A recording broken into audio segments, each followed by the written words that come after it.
Bonjour, bonsoir à tous, cela dépend à quelle heure vous allez regarder cette vidéo.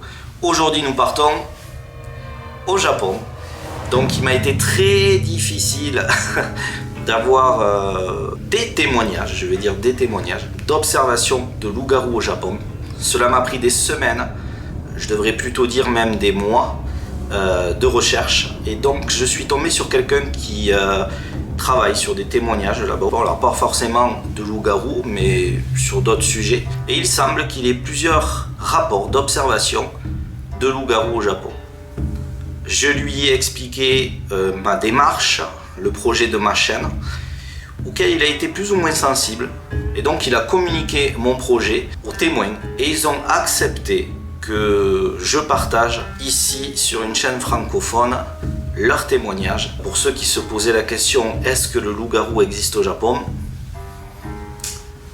Je ne sais pas, mais en tout cas, il semble qu'il y ait des témoignages. Comme vous vous en doutez, le Japon, c'est un pays avec une culture différente. Alors je connais très bien le Japon parce que je m'y rends très fréquemment.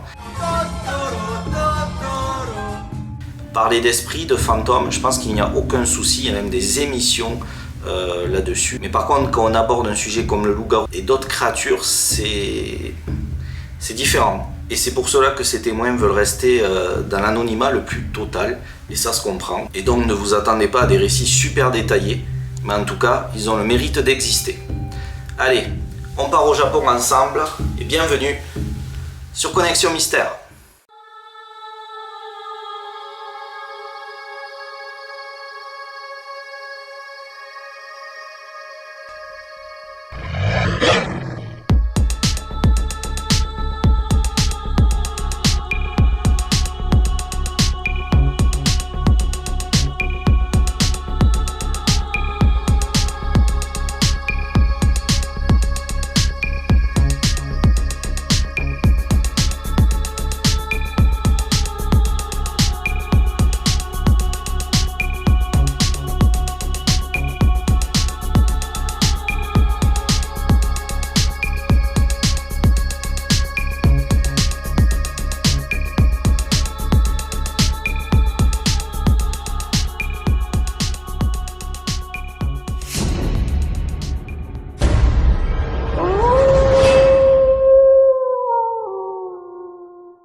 Hello, I'm a 30-year-old man and I live in Gifu in Japan.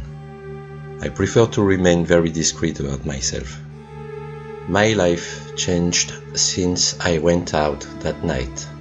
You know, Japan is a very safe country. The risk of violence is rare, so I've never been afraid to go out even late at night. It all started around 5 in the afternoon. On a normal day off, I went to the supermarket with my wife, about 30 minutes from home. While I was in the shop, I noticed a strange man.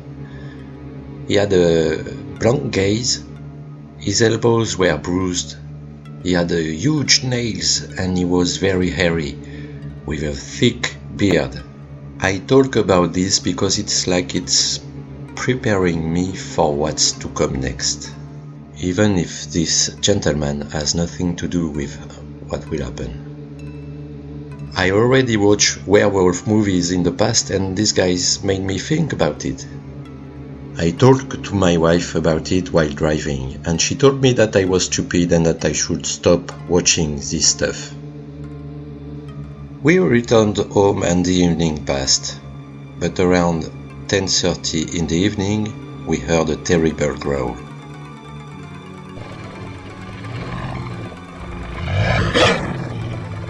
Jokingly, I said, "The werewolf is here." We live near a mountain with a vast forest.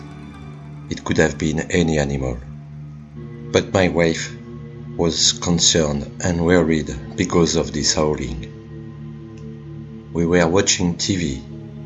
As I am a smoker, I used to go in another room to enjoy it.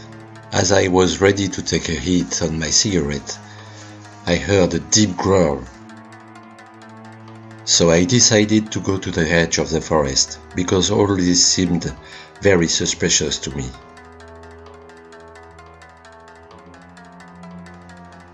I got out and walked to the edge of the woods, when I saw two yellow and shiny eyes, very bright, as high as a grown man. Maybe someone was trying to hide. Someone who wants to play a prank. But I was very scared and my body tensed when this thing suddenly rose up.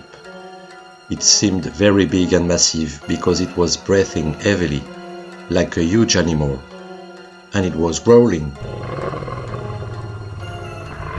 Even though I couldn't make out its shape because it was pitch black, I could make out something large and dark with long arms. But it was hard to see, especially since this creature had a very dark color.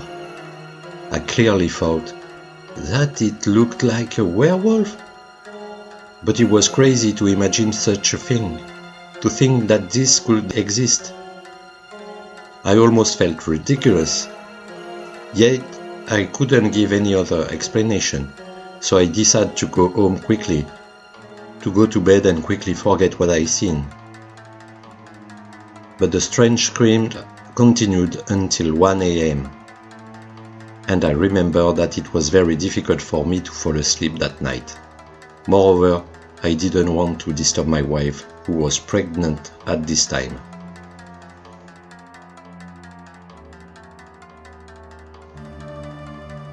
The next morning, I told my wife what I had seen, and I remembered this weird guy at the supermarket who had looked at me so strangely. Was there a connection? I don't know at all. But his gaze was so disturbing that it was impossible for me to forget him. For me and my wife, it is difficult to imagine something supernatural or a creature like the Dogman, and know that exposing such a story in a country like Japan would be a monumental mistake. We could lose everything. That's why I have to remain discreet to the maximum. Later, another day, while we were talking with our neighbors, I realized that one of them had observed the same thing as me that evening. But we didn't go into details. It is not easy to exchange on such a subject in Japan. You have to know how to remain discreet here. I take risks with this video, by the way. But I know that there is little chance that Japanese people fall on it. I can't say where I live precisely because I could lose my job.